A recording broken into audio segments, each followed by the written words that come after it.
Modelado completo del robot, comenzaremos con la obtención de los parámetros de Navier-Hartenberg. Este robot es de 6 grados de libertad. Ya lo hemos analizado en la clase. Vamos a repetir para entender cómo van cada una de sus partes. Tenemos que hay un motor 1 que hace girar la base.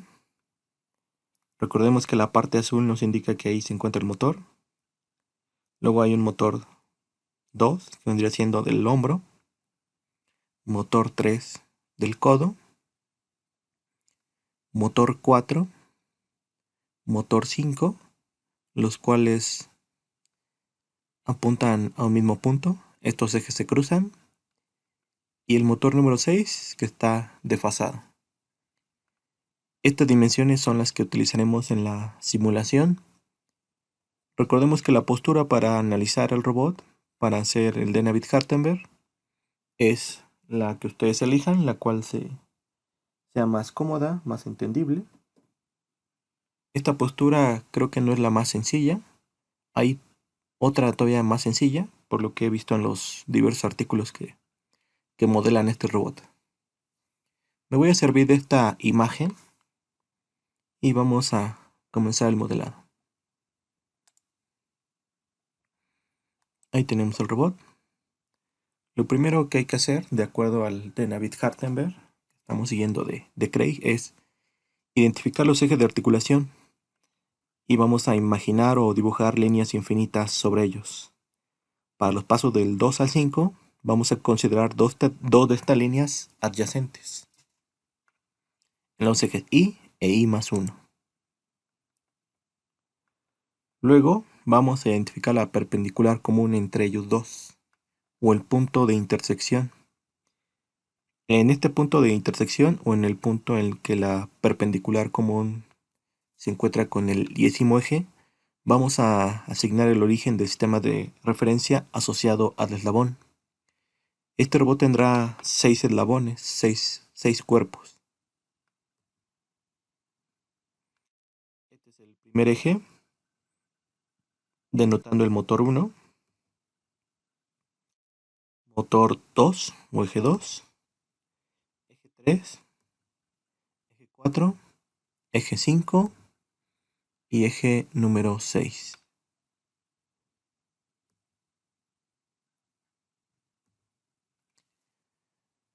Una vez que encontremos los ejes, vamos a tomar dos de estos que sean adyacentes y vamos a asignar el eje Z para que apunte sobre el 10º eje de la articulación. Para 1, ahí tenemos el cruce. Si estamos hablando del eje 1, colocamos Z. Aquí tenemos dos opciones, o Z va hacia arriba o va hacia abajo. Lo más común es colocarlo hacia arriba, para que todos los movimientos sean positivos. Y seguir esta convención. Luego tenemos el eje número 2, más bien la Z número 2, que debe de colocarse en la intersección. Aquí tenemos dos posibilidades. La colocamos en la intersección o la podemos colocar desfasado hacia adelante. En este caso, como el motor se encuentra después del motor 1, se puede mover el origen sin ningún problema. Colocamos el eje 3. De igual manera puede ir hacia la derecha o apuntando hacia la izquierda. Vamos a hacer nuestra convención de que todo esté apuntando hacia la izquierda. Los ejes de Z. Eje 4. Tenemos el cruce apuntando de igual manera hacia la izquierda. Eje 5. Y finalmente el eje número 6. Puede haber alguna pequeña variación de cómo se saca el Denavit. Recordemos que hay cierto grado de libertad para colocar las flechas, si sean positivas, sean negativas o incluso que estén recorridas. Seguimos completando los sistemas. Ahora nos vamos con XY y nos dice que vamos a asignarla de tal manera que apunte sobre la perpendicular común. O si estos ejes se intersectan, vamos a asignar XY para que sea normal al plano que contiene a los dos ejes. Tenemos que el primero se intersectan, por lo tanto debe ser normal común, es decir, está entrando o saliendo.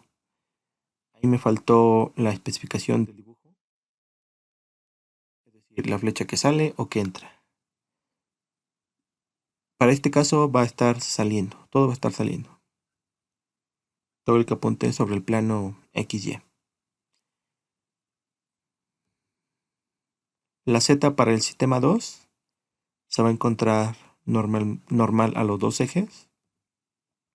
X3, normal a los dos ejes. Estamos haciendo referencia, que es Z3 y Z4. Luego el eje 4 y 5 están cruzando, por lo tanto X debe ser normal común. Perdón, más bien debe ser perpendicular al plano. Ahí lo tenemos, está apuntando hacia afuera la flecha. X5 es el mismo caso. Y X6 igual. Hay dos sistemas juntos.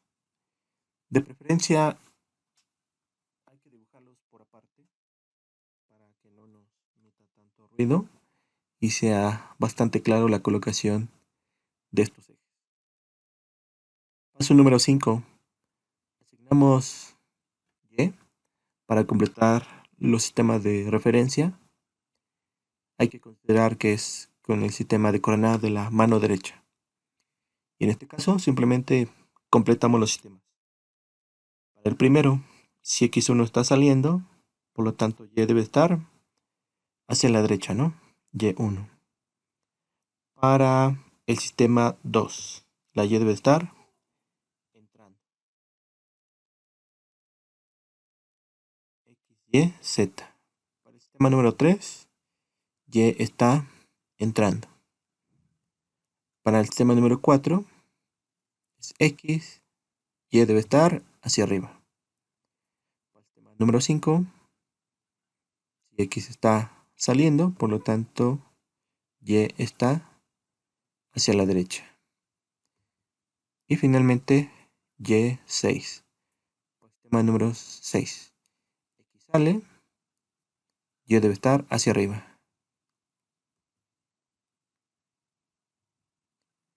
Último paso de Denavit. 6. Vamos a asignar el sistema número 0 de tal forma que este debe de coincidir con el sistema 1 cuando la primera variable articular sea 0.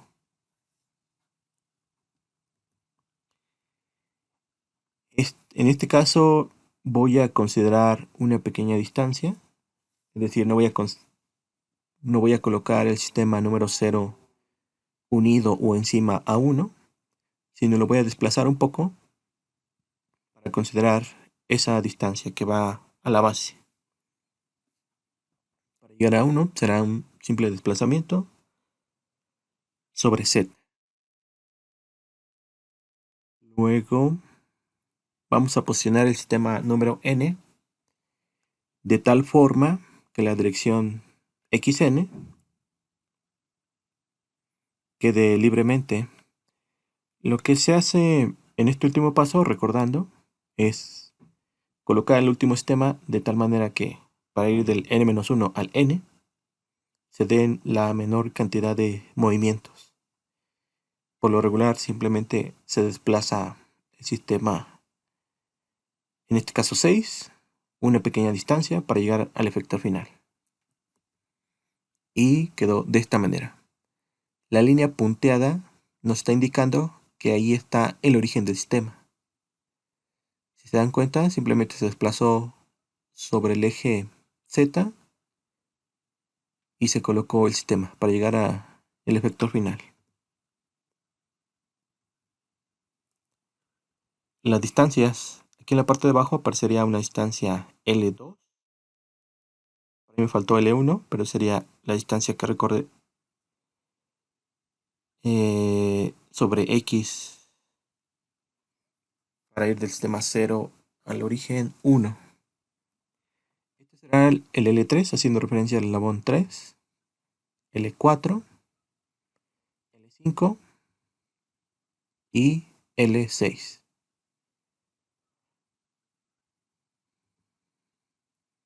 La tabla de Navit será la siguiente.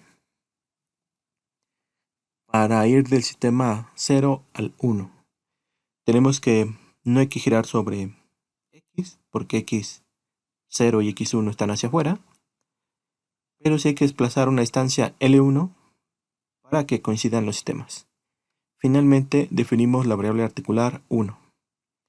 Para ir del sistema 1 al sistema 2, hay que girar pi medios sobre X para que Z1, que está hacia arriba, apunte hacia donde está Z2. No hay que desplazarnos sobre X, pero sí hay que desplazarnos una distancia L2 sobre Z. En ese momento X, el sistema 1 coincide con 2 y ya no hay que hacer ningún movimiento. El movimiento que hay que hacer únicamente para que coincidan es θ2 más 90 grados. Esto sobre Z. Ese 90 grados, recuerden que es opcional. Depende de cómo veamos el dibujo. Para nuestro caso le sumamos este más 90 para que el robot, cuando le demos el 0 en la simulación, en la función robot incluyamos 0 en todas las entradas, el robot se dibuje exactamente como está en esta fotografía. De S2 a S3 tenemos que no hay que hacer ningún giro sobre X, pero sí hay que desplazarnos una distancia L3. Esta nos va a servir para desplazarnos sobre el eslabón. Y hay que recorrer una distancia de menos L2 para que el sistema 2 se vaya hacia la derecha y coincida con 3. Finalmente definimos la variable articular, que sería θ3. Para ese que va de 3 a 4, tenemos que no hay que hacer ningún giro sobre X, pero sí hay que desplazarnos sobre X una distancia L3. En este momento, Z4 y Z3 están sobre el mismo eje, pero queremos que los orígenes de los sistemas coincidan. Por lo tanto, realizamos un desplazamiento de L2. Noten que estamos haciendo una simplificación. L2 va a ser igual a L4. Más bien, eso no es correcto. Lo que quiero decir es que esta L2 que aparece hasta abajo será la misma distancia que va del origen 3 al origen 4. Vamos a tomar esa L2 y la vamos a subir. Únicamente para decir que es la misma distancia. Finalmente, definimos la variable articular θ4 y le sumamos le restamos más bien un menos 90 grados o pi medios. Recuerden que de 3 a 4 hay sistemas intermedios o pasos intermedios. Este menos 90 tiene que ver con un paso intermedio. Aquí es donde surge una confusión, creo que ya lo han notado en sus análisis.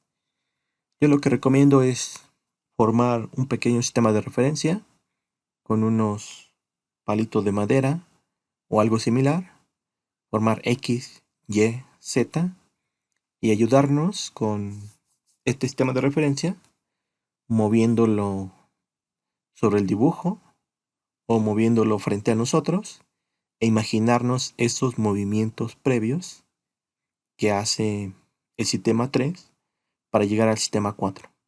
De esta manera será evidente. Conforme se adquiera más práctica, esos pasos se verán más de inmediato. En el caso de que nos equivocáramos, hubiera en la simulación algo extraño, en específico cuando dibujamos el robot con la cinemática directa, pues sabremos que dónde está ocurriendo el detalle. Y lo único que sucederá es que tenemos que sumar o restar menos 90 grados. Ahora, para ir de 4 a 5, tenemos que es menos pi medios y, sobre x, perdón, para que z4, que está apuntando hacia la izquierda, apunte hacia arriba. Y ahora z4 quede sobre el mismo eje de z5. Luego no hay que desplazarnos sobre x, porque las x ya están coincidiendo. Pero lo que hay que hacer es que el origen del sistema 4, llevarlo a 5 a través de una distancia medida sobre z, en este caso de L5. Ya que coinciden los sistemas, finalmente definimos la variable articular θ5. Ahora, para ir de 5 a 6, vemos que para alinear z5 a 6 hay que girar sobre x5 más 90 grados para que coincidan.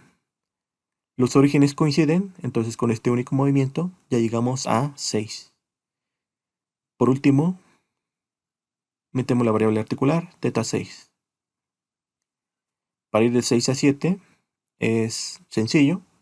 Vemos que lo que los separa es una distancia L6 sobre Z. Entonces, alfa es 0, no hay ningún giro.